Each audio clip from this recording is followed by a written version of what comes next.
یہ سن کر حضرت عائشہ رضی اللہ تعالیٰ عنہ رونے لگی اور فرمایا کہ اے عبداللہ، وہ جگہ تو میں نے اپنے لیے خاص کر رکھی تھی اور سوچا تھا کہ جب میری موت ہو جائے گی تو میں اپنے شوہر اور اپنے باپ ابو بکر کے پاس ہی اپنی قبر بنوا کر سو جاؤں گی، لیکن اگر عمر کی خواہش ہے تو مجھ سے زیادہ عمر اس جگہ کی حقدار ہے، اس لیے میں اجازت دیتی ہوں۔ یہ پیغام لے کر حضرت عبداللہ گھر پہنچے اور اپنے والد حضرت عمر رضی اللہ تعالیٰ عنہ سے فرمایا کہ ابا جان خوش ہو جائیے، اماں عائشہ نے اجازت دے دی ہے۔ حضرت عمر نے فرمایا کہ نہیں، ابھی نہیں، جب میری موت ہو جائے گی تو پھر سے میرا جنازہ اماں عائشہ کے دروازے پر رکھنا اور اجازت مانگنا، اگر اس وقت اجازت دے دے تو مجھے اندر لے جانا، ورنہ وہیں سے مجھے واپس مسلمانوں کے قبرستان میں لے جا کر دفن کر دینا، کیونکہ ابھی کی اجازت میں مجھے ڈر ہے کہ کہیں شرم کی وجہ سے انہوں نے مجھے اجازت نہ دے دی ہو، اس لیے جب میری موت ہو جائے تو ایک بار اور ان سے اجازت لے۔ اسی وقت حضرت علی رضی اللہ تعالیٰ عنہ اپنے بیٹے حضرت حسن کے ساتھ اندر آئے اور دیکھا کہ حضرت عمر بہت زیادہ گھبرا رہے ہیں، تو حضرت علی نے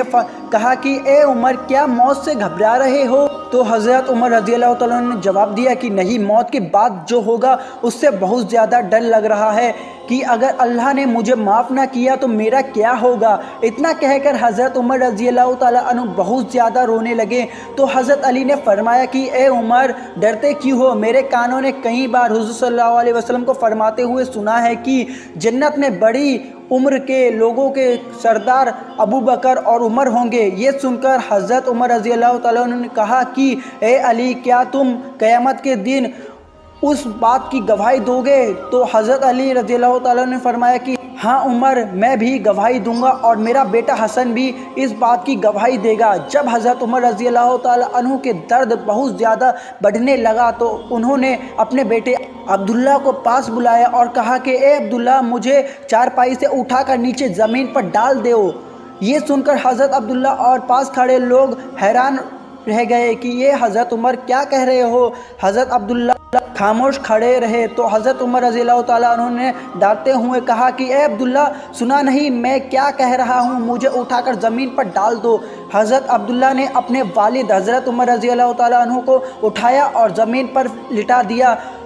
تو حضرت عمر رضی اللہ تعالیٰ عنہ اپنا چہرہ مٹی میں رگڑنے لگے اور کہنے لگے کہ اے عمر، اگر آج تیرے رب نے تجھے معاف نہ کیا تو تو ہلاک ہو جائے گا۔ حضرت عمر رضی اللہ عنہ بار بار یہ الفاظ کہے جا رہے تھے اور اپنا چہرہ مٹی میں رگڑ رہے تھے۔ دوستو، وہ بھی کیا لوگ تھے! یہ حضرت عمر رضی اللہ تعالیٰ عنہ وہی انسان ہے کہ جن کی خاطر ہمارے حضور صلی اللہ علیہ وسلم نے اللہ کے سامنے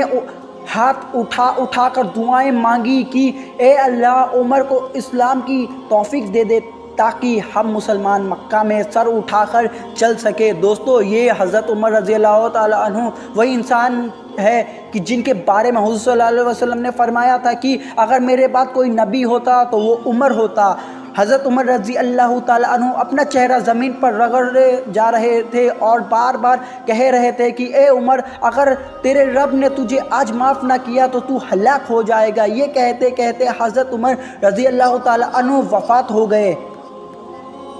غسل و دفن کے بعد جنازہ تیار کر کے مسجد کے سامنے رکھا گیا۔ حضرت عمر رضی اللہ تعالیٰ عنہ نے وصیت کی تھی کہ اے میرا جنازہ حضرت صہیب رومی پڑھائے، تو حضرت صہیب رومی آگے بڑھے اور جنازے کی نماز پڑھائی۔ نماز کے بعد جنازہ اٹھا کر سب حضور صلی اللہ علیہ وسلم کی قبر کی طرف چلے تو حضرت عائشہ کے گھر کے سامنے حضرت عبداللہ بن عمر نے لوگوں سے کہا کہ جنازہ یہیں اماں عائشہ کے دروازے پر رکھ دو، اور پھر آگے بڑھ کر حضرت عمر کے بیٹے حضرت عبداللہ نے اماں عائشہ کے دروازے پر دستک دیتے ہوئے کہا،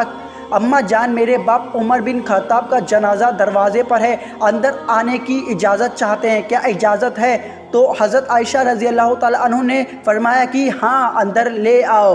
صحابہ اکرام جنازہ لے کر گھر کے اندر پہنچے اور پھر حضور صلی اللہ علیہ وسلم کی قبر کے